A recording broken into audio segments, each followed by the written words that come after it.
It started like a rumor no one believed. 5 men in expensive suits drifted across the Grand Meridian's marble lobby with the cool certainty of people who expected the world to move out of their way. At precisely 8:30 p.m., a black sedan rolled up to the awning and Alexander Hale, billionaire founder of Sentinel Quantum and the soft-spoken benefactor who always said please and thank you, stepped into the lights. The concierge smiled, the doorman reached, and time seemed to thicken around the crystal chandeliers. You don't know it yet, a voiceover might say, but something impossible is about to happen. Across the lobby, a housekeeping cart glided along the far wall. The woman pushing it wore the hotel's simple navy uniform and an expression most guests had learned to skim past: focused, quiet, unimportant. Her name was Kiana Brooks. To strangers, nearly everyone, she was the maid. To 2 children asleep in a modest apartment across town, she was mom. And to a life she'd promised never to talk about, she had once been something else entirely. The hook lands in the first seconds. A billionaire unintimidated by cameras, a 5-man cordon closing in, a working woman nobody sees adjusting her gloves. Alexander, who had quietly covered Kiana's son's emergency medical bill last winter with no fanfare, had come to the hotel for a private dinner before testifying to a Senate committee about a new cyber extortion ring. Kiana, who had spent years learning to be overlooked, noticed what others did not. The men didn't look at the art, didn't nod at staff, didn't even pretend to be guests. They looked at angles, distances, reflections. A ballroom mirror gave her the rest.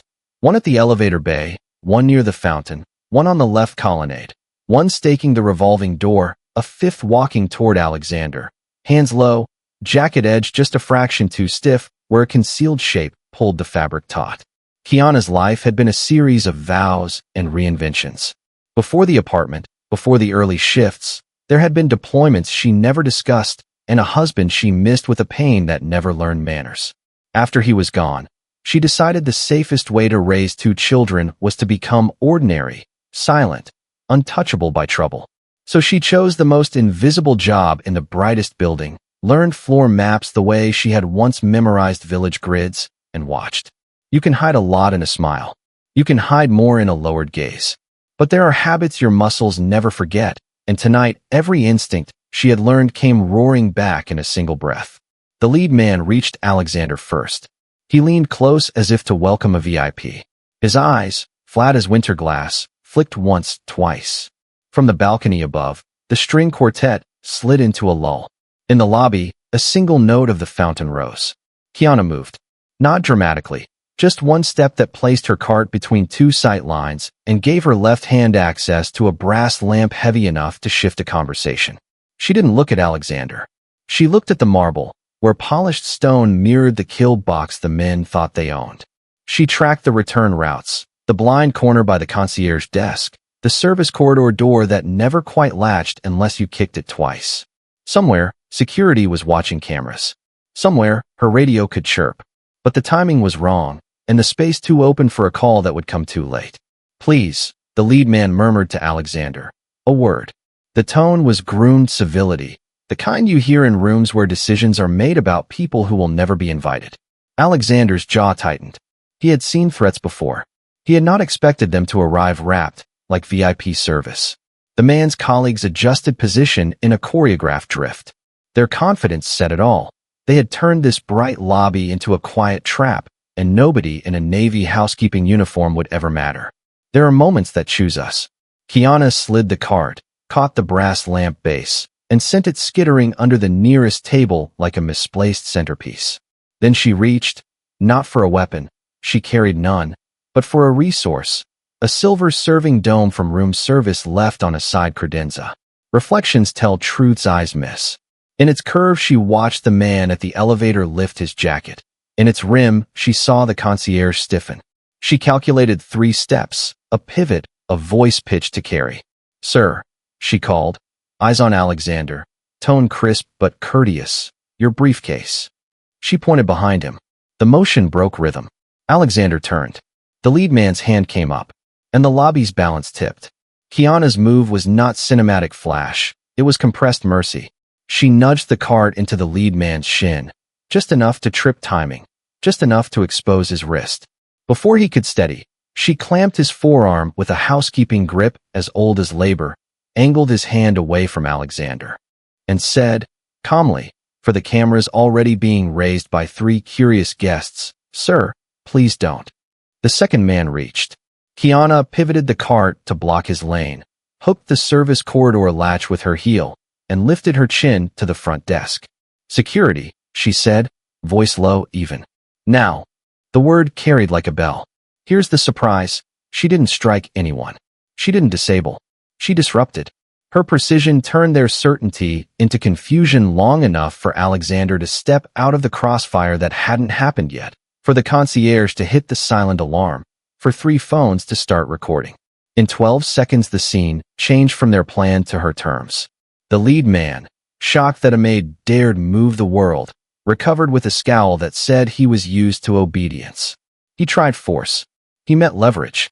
Kiana guided his wrist down, never toward his body, redirected his own pressure into the marble, and stepped back. The pistol, just glimpsed, never cleared his jacket.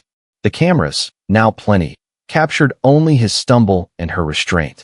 Alexander looked at her properly then, as if seeing a person, not staff. The 2 nearest men froze in a suddenly public space that refused to cooperate with a quiet exit. Somewhere far off, sirens. Somewhere very near, the service doors swinging open to a corridor lined with safety lights and steel. Kiana met Alexander's eyes once. "Left," she said softly. "Now." He went. The men followed. Kiana stayed. Somebody had to keep all the ordinary people safe. Somebody had to buy time. The hook closes on a heartbeat. The billionaire disappears down a corridor the assassins didn't expect to matter.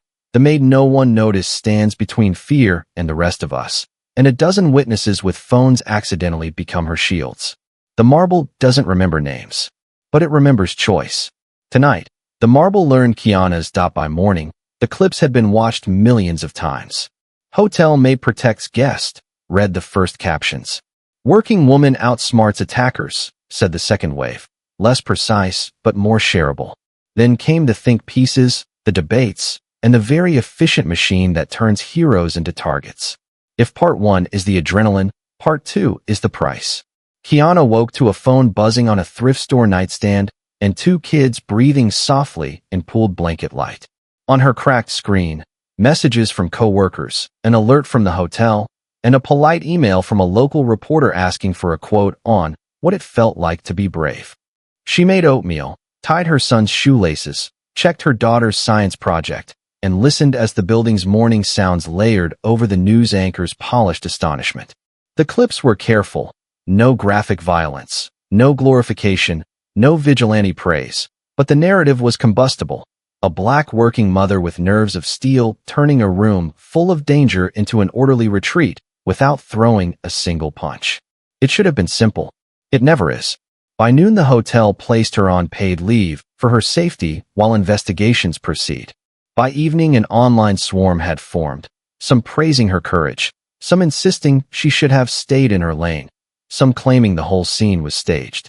An account with a patriotic eagle for an avatar wrote that untrained staff should never intervene. Another with a luxury car profile pic sneered that maids should clean, not play hero. Kiana's daughter, 12, scrolled comments she shouldn't have seen and learned more about adult cruelty in one afternoon than a teacher could cover in a year. Kiana took the phone, not unkindly, and set it face down on the folded laundry.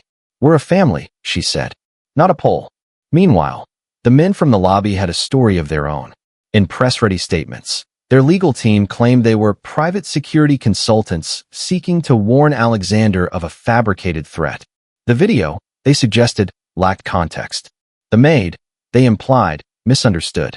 It was all very smooth, very reasonable, very practiced. Clips were edited, audio misinterpreted, angles debated. Kiana did not go on television. She made dinner and reviewed bills and set out 2 backpacks for morning. She knew storms. She had stood inside wind before. This one felt different because it entered her home. Here the emotional beat deepens. Being seen is not the same as being safe. The hotel changed its tune twice. First, she violated protocol. Then, she upheld safety by preventing escalation. HR's emails were warm, then legalistic, then evasive. A memo leaked from somewhere suggested management feared liability either way. If they praised her, they could be accused of encouraging staff to intervene. If they punished her, they could be accused of punishing wisdom. Somewhere in those lines, a person's life squeezed. Alexander called. He did not explain why he had her number. He apologized if the contact felt intrusive. He thanked her the way people thank nurses and bus drivers when they finally understand. He offered a driver to take her kids to school for a while. She declined the car, but accepted the conversation. "Tell me what you're facing," he said. "Not as a donor, not as a headline. As a person who owes you a life." She told him the small things, the notes on the apartment door, the sudden media vans idling at the curb, the way the manager at Jordan's after-school program insisted on a new pickup code because of all the attention. Alexander listened. Then he did the thing he had always done in boardrooms. He asked what outcome would feel like justice. Kiana thought of words like quiet and paid rent and no more cameras. She thought of work schedules and panic buttons and training no one invested in until something broke. Respect, she said finally, and protections that don't vanish when the news cycle rolls on. The antagonists adapt. An online disinformation push tries to recast her as unstable, citing nothing, manipulating everything. A talking head on a late-night show smirks about maids doing martial arts, a joke delivered with the clean cruelty of someone confident they'll never mop their own floors. The comments get uglier, then subtler, then quieter but more dangerous. A note in her mailbox reads, "Be careful. No signature." Those two words carry 100 meanings and exactly one message. Stop being visible. At school, Maya is surrounded by kids who ask questions both blunt and honest. Is your mom a spy? Is your mom in trouble? Is your mom famous? The teacher tries, gently, to steer the conversation to civics, to what courage looks like, to when to ask for help. Maya nods, but she watches how adults in the hallway glance away and understands something children shouldn't have to learn. Courage can make people uncomfortable when it comes from someone they expected to obey. Kiana meets with a city liaison about workplace safety. She meets with a community lawyer who talks fast and cares more. She meets with the hotel GM who smiles like an ad. She says no to interviews that want sound bites and yes to a recorded statement that is boring on purpose. I did what I believe protected the most people with the least harm. I followed the training I had and the instincts that kept me calm. I asked that the public allow a complete investigation and that my children be left alone. It is exactly what YouTube would permit and exactly what the headlines won't amplify. But it plants a flag. This is not a spectacle. It is a person's life. The last scene of part 2 sets the stakes for the turn. As dusk dims the city, Kiana arrives back at the Grand Meridian by a side entrance for a quiet meeting requested by a federal investigator. A woman with the kind of eyes that clock details and the kind of voice that respects working people. The agent has questions about what Kiana saw, and, more importantly, what Kiana noticed that others missed. "You see the systems inside rooms," the agent says. "I need that." Kiana feels the old part of her life stir, the part that knows patterns and patience, the part that measures a threat by how politely it smiles. She nods once. "Then we'll do it the right way," she says. "No drama, no stunts, just the truth. And safeguards for staff when truth gets loud." The episode fades on a quiet promise. The next time power tries to rewrite reality, it won't be doing it unobserved. Not here. Not with her. Hooks loves silence. This part opens with one.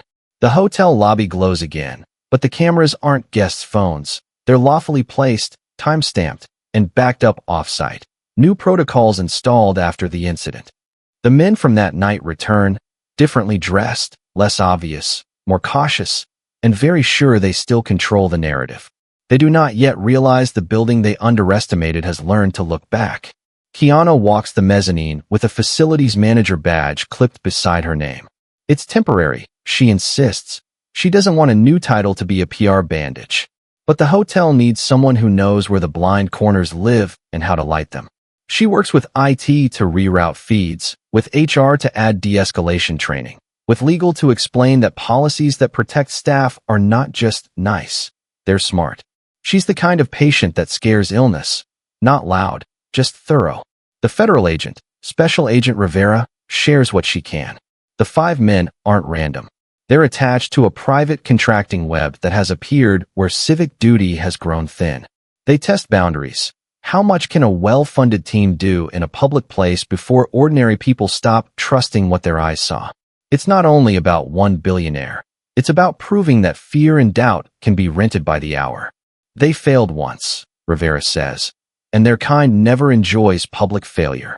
The plan, therefore, is simple and lawful. No vigilantism. No grandstanding. Documentation. Coordination. Truth that will stand up in court and stand down in comments. Alexander plays his role, transparent, cautious, resolute. He doesn't posture as a tough man. He acknowledges he was scared and is grateful. That humility disarms more than a dozen press releases. He funds a staff safety initiative anonymously. Someone else leaks it. He shrugs and says the credit belongs to the people who keep buildings humane. When asked about Kiana, he answers the only way that doesn't sound like a headline. She protected the public. We owe her protections in return. The antagonists escalate in ways they think are clever. A rumor campaign suggests Kiana is military-trained and unstable, a phrase designed to pit respect for service against fear of trauma.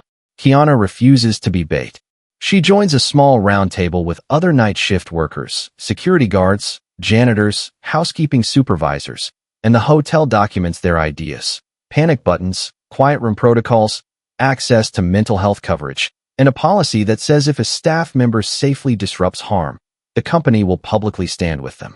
It's not radical. It's overdue. Then the twist. One of the 5 men, let's call him the Colonnade Shadow, does something reckless in a place he assumes the world won't care about, a delivery dock behind a nonprofit clinic.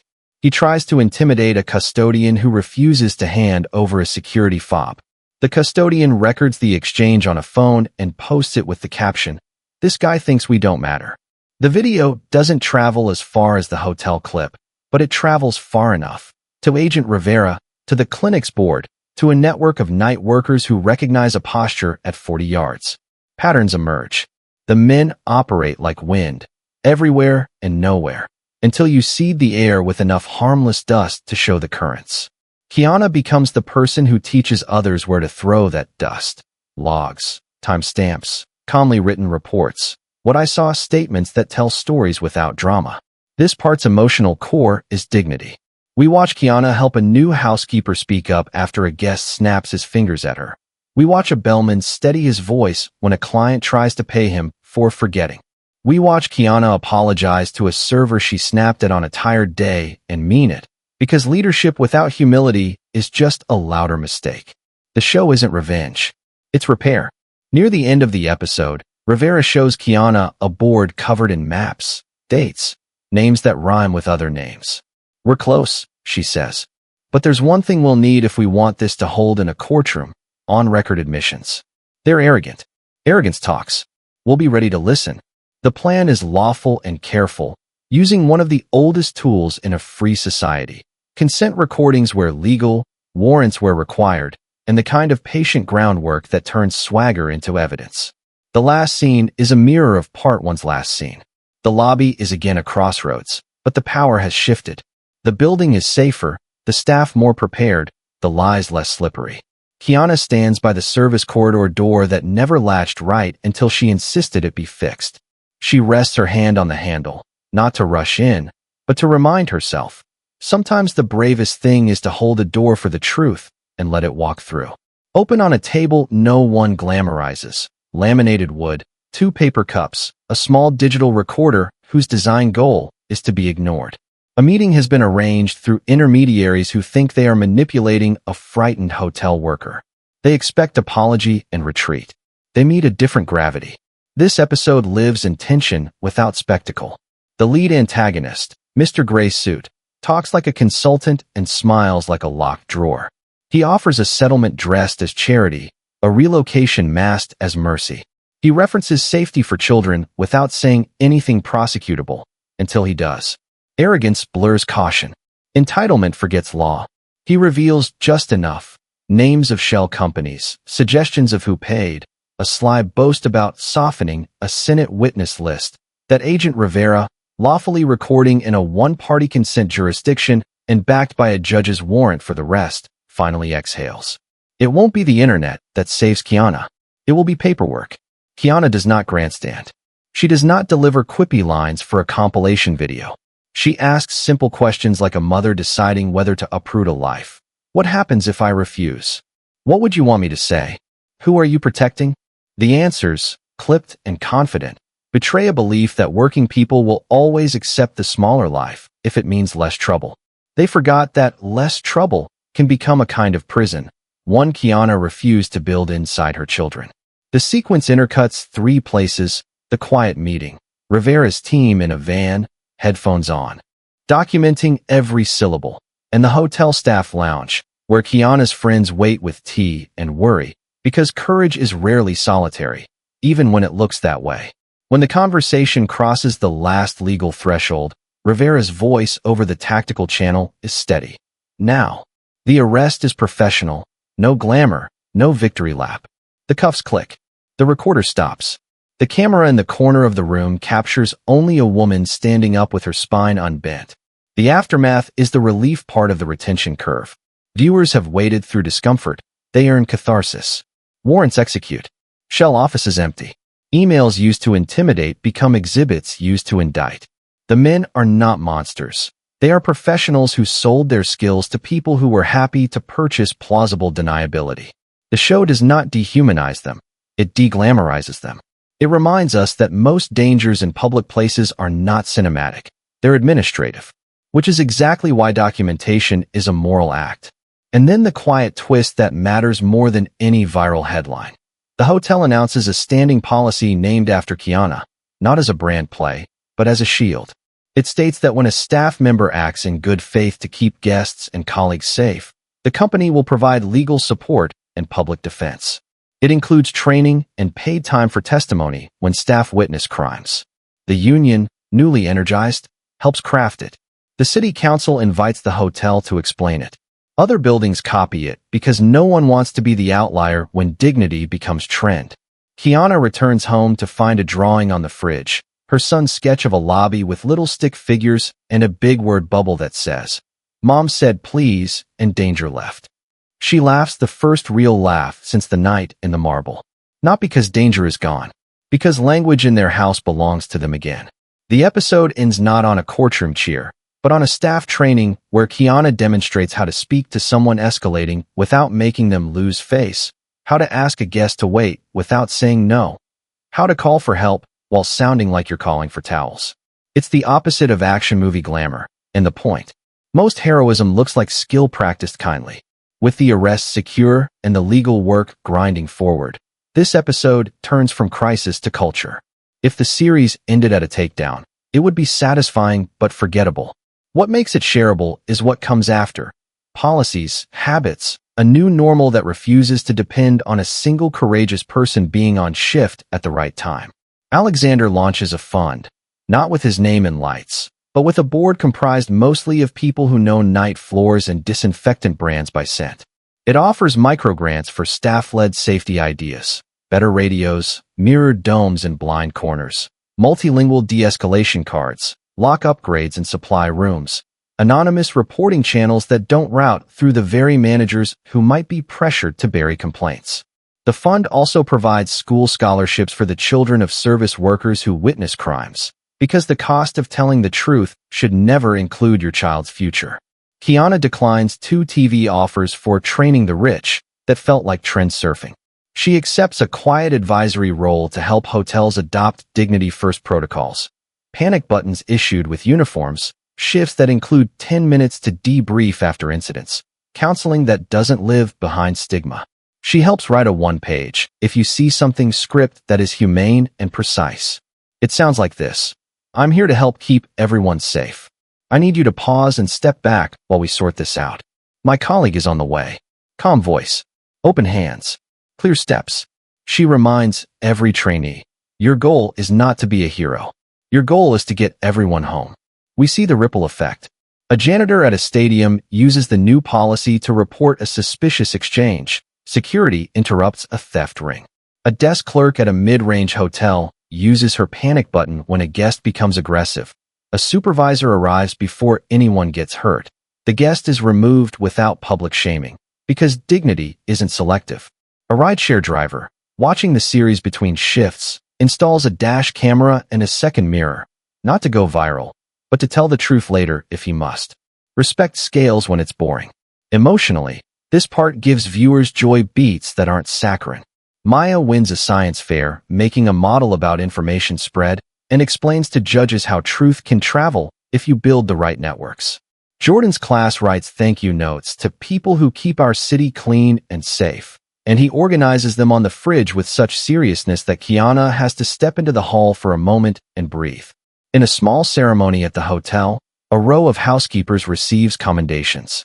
They're shy, funny, proud, embarrassed. They bring families. It looks like a church potluck in a chandeliered room. It's perfect. The antagonists are not erased. They face due process. Their lawyers try to reduce charges. Prosecutors focus on provable counts. The judge enforces decorum. The show avoids sensationalism. It shows how long and patient justice is supposed to be. And it keeps reminding viewers that the most radical thing about this story isn't that a maid outsmarted professionals. It's that people in uniforms with name tags deserve policies that honor their judgment. The act-in beat is gentle and sticky. Kiana, finishing another training, lingers in the lobby at closing time. A new hire asks, "How did you stay calm that night?" Kiana smiles. "I practiced staying calm every night I felt small," she says. Turns out that's a skill. The camera holds on the marble reflecting people who are no longer invisible, in their own eyes, most of all. Finale time, and we open with a full circle image. The Grand Meridian lobby at dusk, the string quartet tuning up, staff moving with that purposeful grace that makes a building breathe. On a discreet plaque near the service corridor door, a dedication.